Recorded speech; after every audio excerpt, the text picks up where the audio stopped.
I'm Henrik Cronqvist, and I'm the Dean of the Argus College of Business and Economics at Chapman University in Southern California. And today, we're super excited to be talking to Jake Curtis. He's the class of 2011, and he's a partner manager at YouTube. Hi, everyone. My name is Tori Nguyen. I am the class of 2026, and I am your Ardros College of Business and Economics Senator, and we are so glad to be with Jake today. Jake, my first question for you is, can you tell us a little bit about the deep details of your current job? What would you say are the hardest tasks to achieve? And you can maybe introduce what your job is and where you have been as well. Thank you for that, Tori and Henrik. Again, my name is Jake Curtis. I am a partner manager here at YouTube. Essentially, what that means is that I am the face of YouTube to a certain number of creators on the platform. So think of it sort of as a talent agent for creators. Essentially, when you become a big enough creator on the platform, you have someone at YouTube that helps you out with your business. When I say your business, it's kind of the three core metrics are, the revenue that you're making, the watch time you're driving on the platform, and the viewership you're driving. So I help my creators, move those metrics up. And then if they ever have any issues or bugs, I help, squash those bugs, and also get them early access to certain features or products that YouTube's rolling out. And we also create, a flywheel so that the feedback that they have, I can ensure is getting to our product teams and in improving YouTube for them overall. I think you had mentioned some of the biggest problems. I'd say some of the biggest problems are the ones that I personally can't control, and they generally happen when there's an issue around revenue, right? So if something happens that impacts a creator's ability to earn money, you have to kind of stay calm, figure out the root of that issue, get the right people on board to fix the problem, and then communicate effectively to the creator to get those issues resolved in a rapid pace to prevent loss of revenue. When creators are losing money, they're not happy. Great, we can understand that. So, Jake, when you got into the tech industry, you started at Google, you've been with BuzzFeed, now you're with YouTube right now. And so what would you say is the most exciting part of being involved with these iconic tech companies? It's a great question. I'd say that when you are at a big tech company, you're surrounded with some of the most talented people in the industry. And there's some truth to like you are the person that you surround yourself with, right? So I personally, or you are the company you keep, right? It's the saying. So I personally find it very motivating and inspiring to be around people that are thought leaders in their industry, and it motivates me.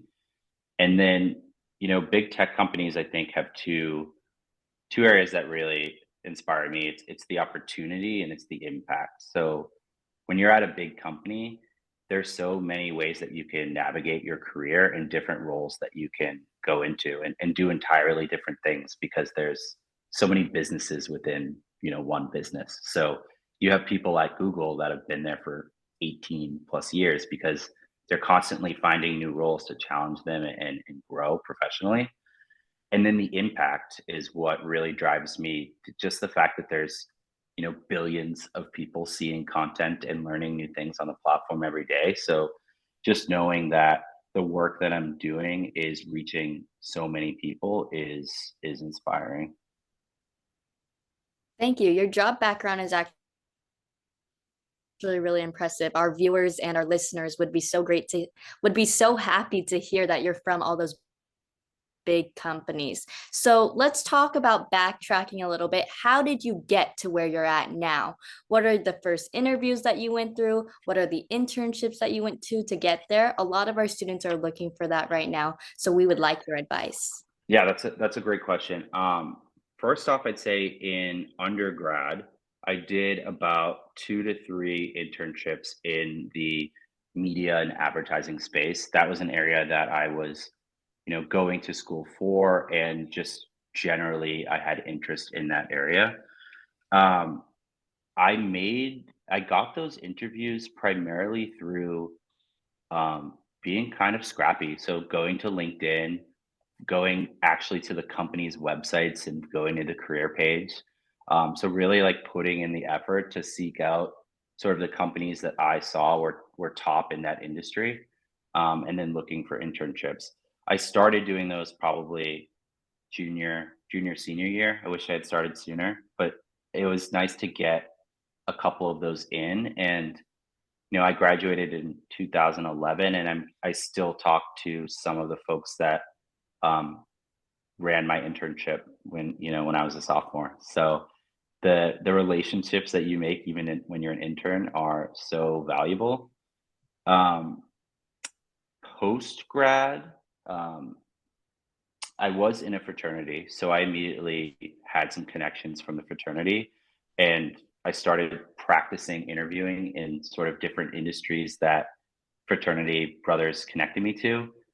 They weren't industries that I was as excited in, but there's a lot of like value in just getting out there and speaking to yourself and speaking about yourself and learning what you want to do and what you don't want to do. So I ultimately landed in tech because I studied that and I had a passion for it. And I kind of took a scrappy approach to just cold applying to the companies I thought, were most interesting. That is interesting. Thanks for sharing that, Jake. Now, so Of if we course. go back to one of your previous companies, you were with BuzzFeed, and your role was product manager. And one thing that could be of interest to our listeners would be, what does that entail to be a product manager in the tech industry in general?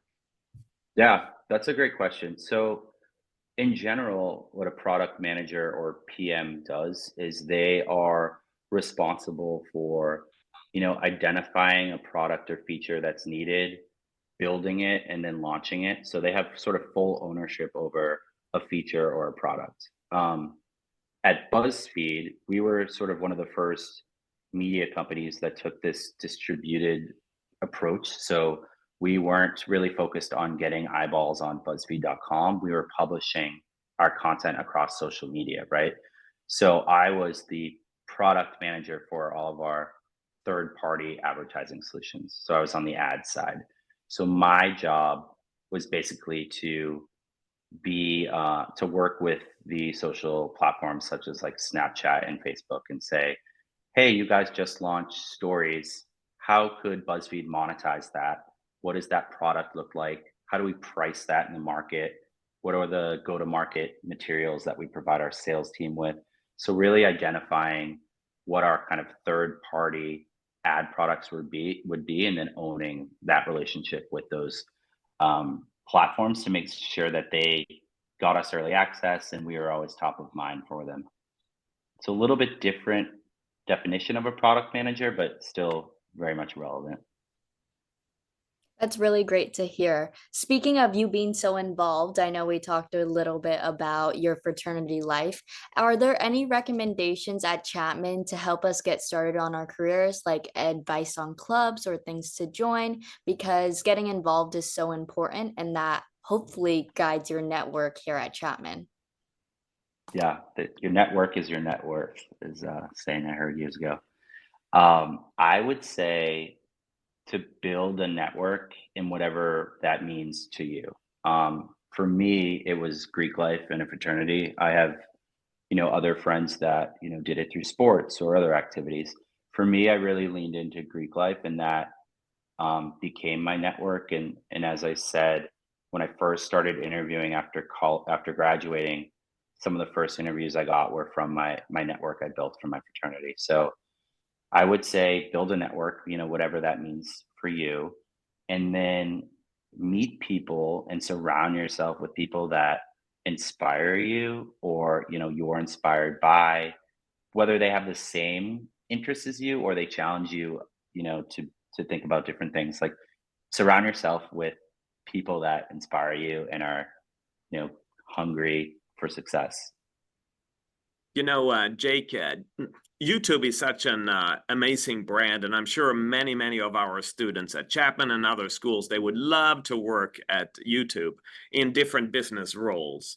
So, Yeah. what would be your advice to someone that is coming fresh out of college to even have a shot at joining a company like YouTube? What are some of the things that you guys would be looking for when you or someone on your team, when they hire, someone relatively new out of college? Yeah. When I'm interviewing, I look for probably three things. One is like curiosity. Like, are in the interview process, are they asking questions about the career or the vertical that you work in, the industry you work in rather? So do they have that just like genuine sense of curiosity, right?